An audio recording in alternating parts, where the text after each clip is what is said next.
The story of Joseph.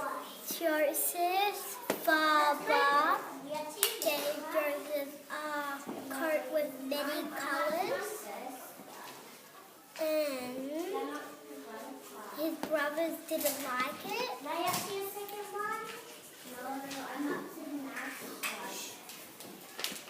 So they sold him to Egypt, and he did really hard so he could turn to king.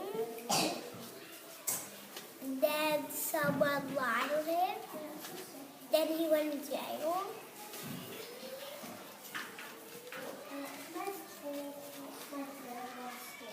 And what happened to his brothers? Were hungry. And Joseph. Looked after him. Where could I read this story? Over there. When did this story happen? A long time ago, before Jesus was alive.